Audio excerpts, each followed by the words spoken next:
Economia Direta. Os assuntos econômicos em discussão na Câmara. O Ministério do Trabalho divulgou hoje à tarde os novos números do CAGED, o Cadastro Geral de Empregados e Desempregados no país. E a expectativa é que o nível de ocupação em agosto acompanhe a tendência de geração de vagas verificada há cerca de 2 semanas por outro índice, o divulgado pelo IBGE, por meio da PNAD contínua ou a Pesquisa Nacional por Amostra de Domicílios contínua. Pelos números do IBGE, a taxa de desemprego do trimestre encerrado em julho caiu 5,6%, o menor da série histórica do indicador iniciada em 2012. No trimestre, o número de desocupados caiu pouco mais de 6 milhões, o menor volume desde o último trimestre de 2013. Já a população ocupada, que considera o total de trabalhadores do país, bateu um novo recorde e chegou a mais de 102 milhões. O nível de ocupação atingiu 58,8%, o maior registrado também. E o número de empregados com carteira assinada foi de 39 milhões, igualmente inédito na série. São muitos números, muitos percentuais, e por isso o Economia Direta de hoje convidou a professora da Fundação Getúlio Vargas e integrante do Conselho Regional de Economia de São Paulo, Carla Bene, para nos ajudar a entender esse cenário do emprego no país. Muito bom dia, Carla Bene. Obrigada por estar com a gente ao vivo aqui no painel eletrônico. Bom dia, Ana Raquel. É sempre um prazer estar aqui com vocês, viu? Bom, Carlo, o prazer é nosso. E esses resultados positivos em sequência, né, nos últimos meses, tanto da PNAD quanto do CAGED, o novo CAGED, eles indicam, na sua avaliação, na avaliação da Fundação Getúlio Vargas e economistas que estão estudando esse tema, indicam aí um movimento consistente de aquecimento do mercado de trabalho? A gente pode falar isso? Pode, a gente pode falar isso, e uma coisa muito interessante é que a economia brasileira ela é mais resiliente até do que a gente imagina, porque nós estamos num nível estratosférico de juros.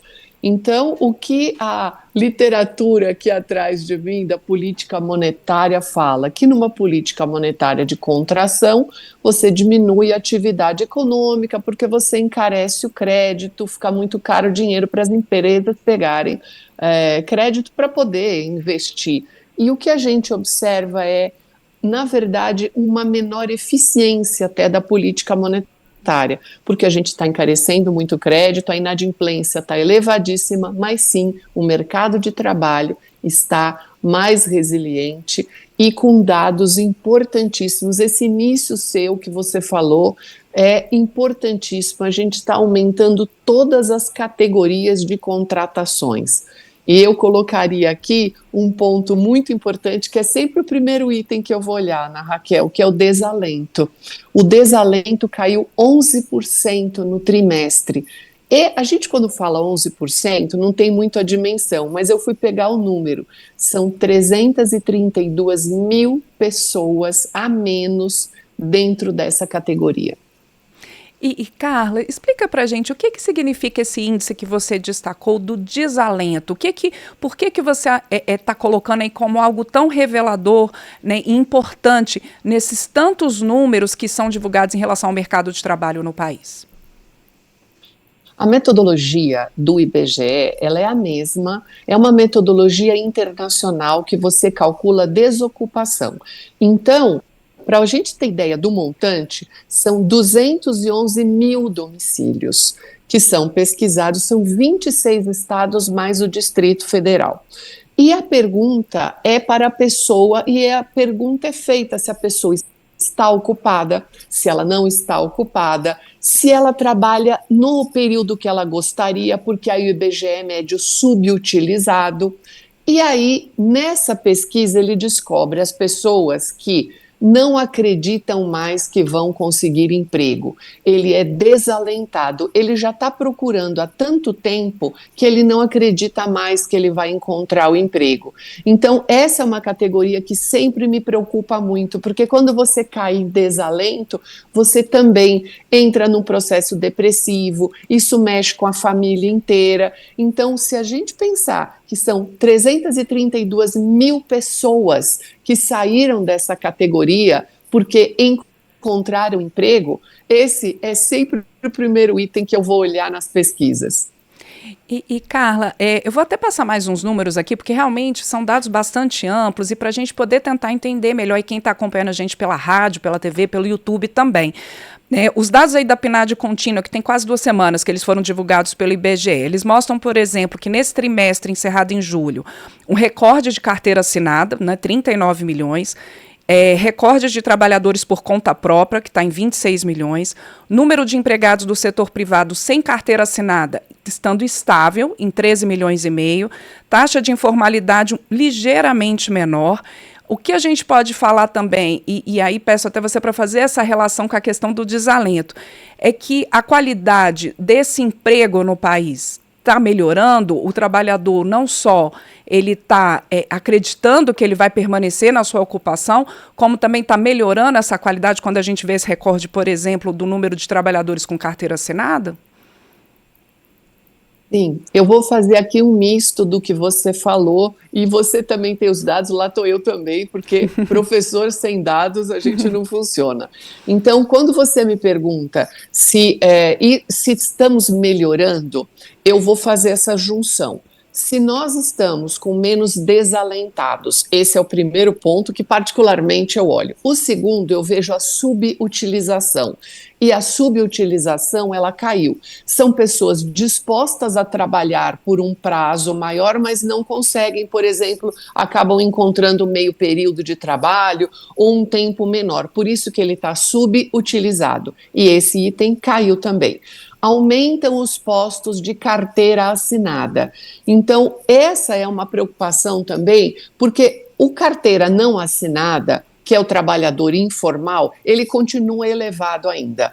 Mas, quando você pega todos esses dados e vê que o trabalhador de carteira assinada, porque ele tem mais garantias, então esse é um ponto que a gente também se preocupa.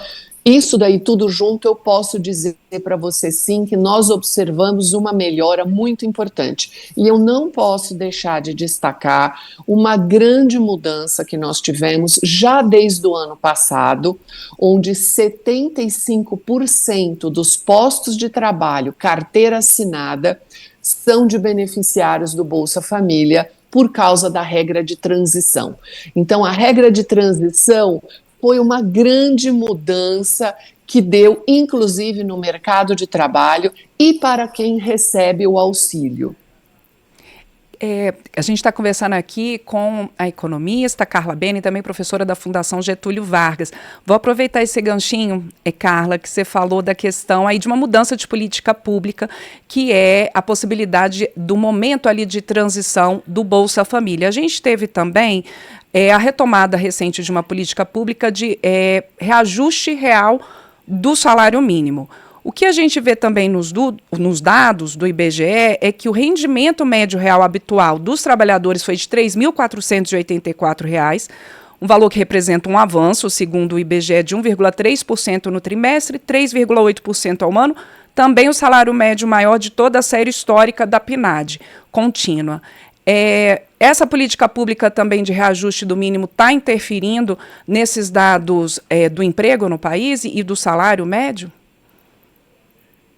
Sim, exatamente. Inclusive, essa é uma medida importantíssima que foi retomada agora com a nova regra fiscal do arcabouço fiscal, porque nós retiramos essa correção real do salário mínimo durante o período do governo Temer e Bolsonaro, por causa do teto de gastos. Então, o salário mínimo ele é corrigido pelo INPC, então, minimamente, ele tem um índice de inflação, isso está garantido pela lei, só que quando você adiciona o crescimento do PIB, você realmente aumenta o ganho real do trabalhador. Então, é muito importante que o Brasil continue com essa política pública, porque nós temos um descolamento, por exemplo, entre a inflação de alimentos e o IPCA fechado, por exemplo. Então, é muito importante que a gente continue com isso, e quando você observa nos dados, nós temos 3 grandes segmentos que tiveram aumento de massa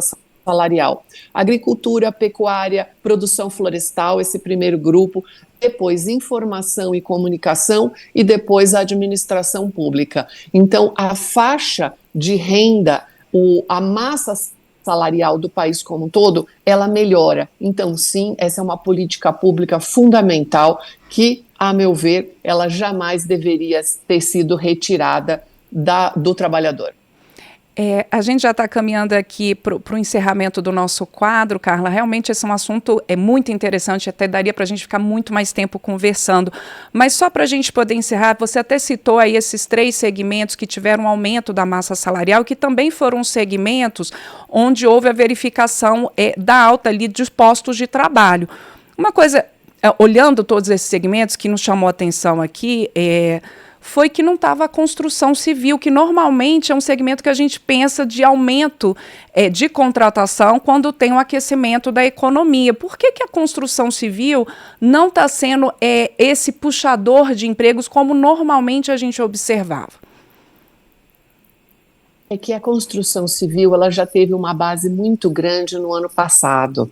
Se vocês olharem o volume de empreendimentos que subiram nas cidades, nas grandes capitais, aqui em São Paulo, por exemplo, é algo inacreditável. Então, esse é natural que você tenha uma redução no ano seguinte. Então, a base do ano passado cresceu demais. Então, esse daí é um ajuste. E aí, no segmento de construção civil, você tem um impacto, sim, da taxa de juros, porque o financiamento acaba diminuindo.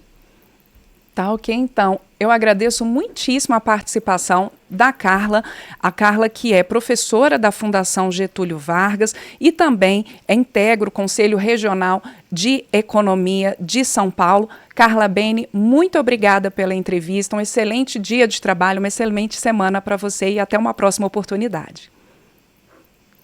Obrigada, foi um prazer imenso, até a próxima. Até mais.